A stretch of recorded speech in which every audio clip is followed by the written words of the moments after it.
Out of all the names for an asteroid, they chose Rama.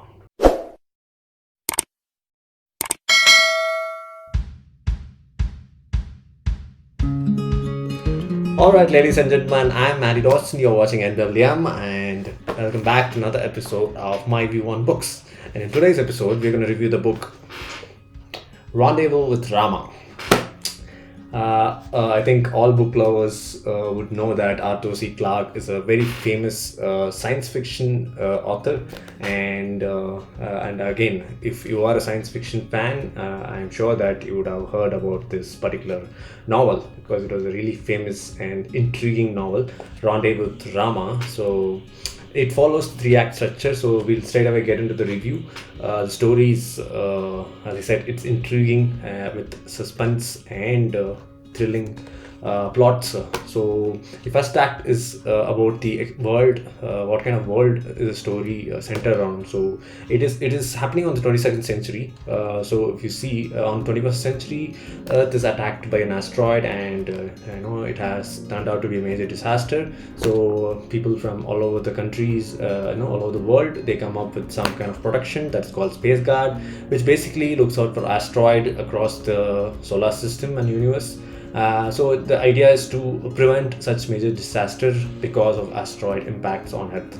So this is how the world starts. This is how we are actually living in the 21st century, and this is the Act 1. So now comes the inciting incidents, which is they note something which seemed to be an asteroid in the beginning, but as it comes nearer and nearer towards the solar system, they figure out that it is not any natural entity. It is completely different. It doesn't follow any pattern of any of asteroid or comets or anything. So they are really intrigued with it, and then they name it as Rama because they ran out of Greek gods and other from other cultures as well.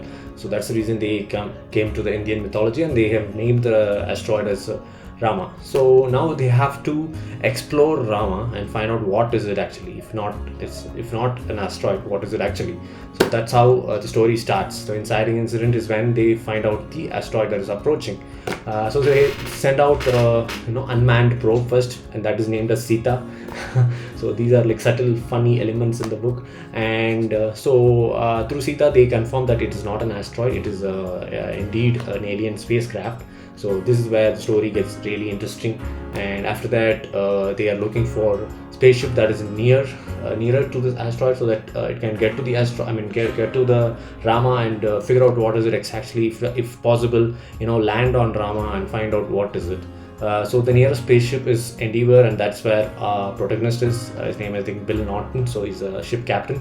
So their crew gets to the Rama craft, that alien craft, and they explore the craft. So the craft turns out to be a mini world, microcosm, but it is not like the world that we have imagined. It is completely exactly opposite, I would say, because it is circled inside. You have a cylindrical sea as well. So the actual asteroid that was supposed to be alien spacecraft, it is indeed a circular object. It's all pure imagination.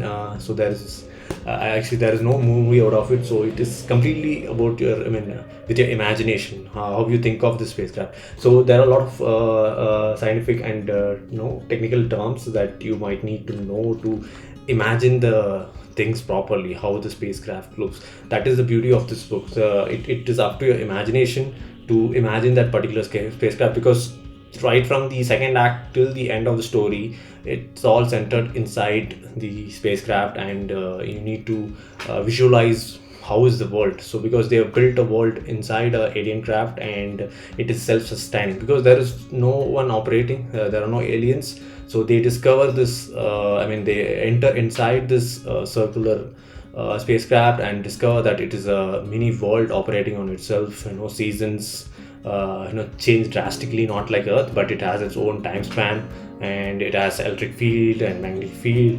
So second act concentrates on the exploration of the circular alien spacecraft, and I would say all through the second and third act, there are so many intriguing aspects which keeps you, you just can't keep away from this book. If you start reading, you will be keep on reading this book, because each and every chapter is written in such a way. I will come back to the narration, but as I said, this second act is about exploration, and third act is, so now that you have discovered an alien spacecraft, what are you going to do with it?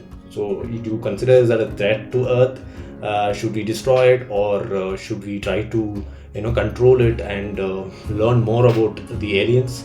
So these are the questions that you will be having when you are going through the second act and moving to the third act. So I think it's an amazing book. I don't want to spoil the third act, so find out what happens. It is really a good novel, and these I think it is perfect for a movie, and I'm not sure why this is not turned into a movie.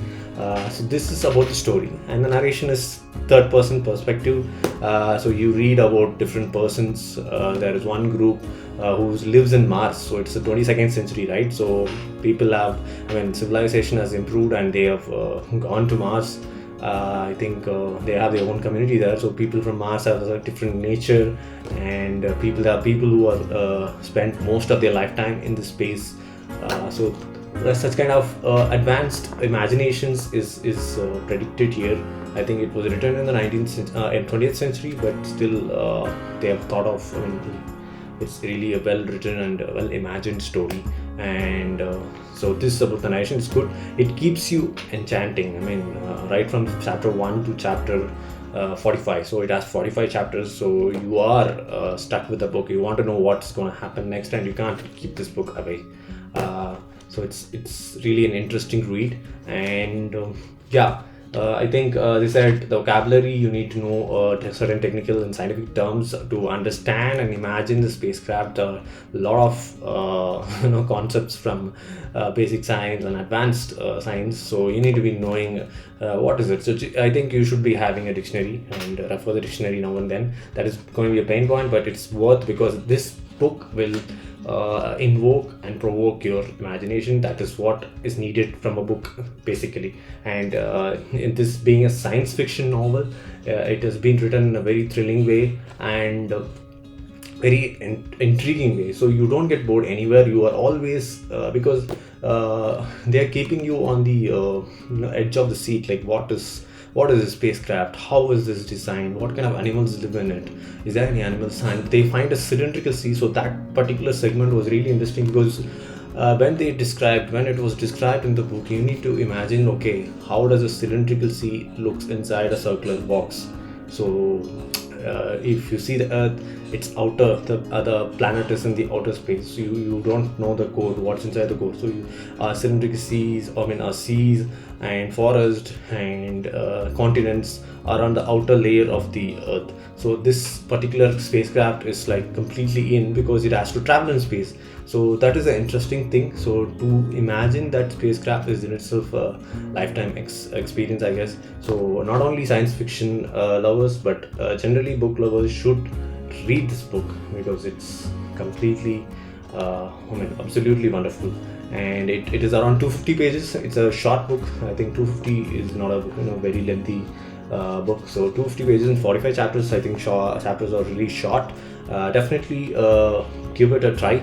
I was I think, I don't know how I picked, but I think some recommendations gave me this book, Rendezvous with Rama, and I thought, I haven't tried science fiction till then, so I thought I'll try with this book, and it really turned out to be a great book to start science fiction series. And there are sequels for this book, but I haven't read them. So when I read them, I'll definitely post more reviews on them.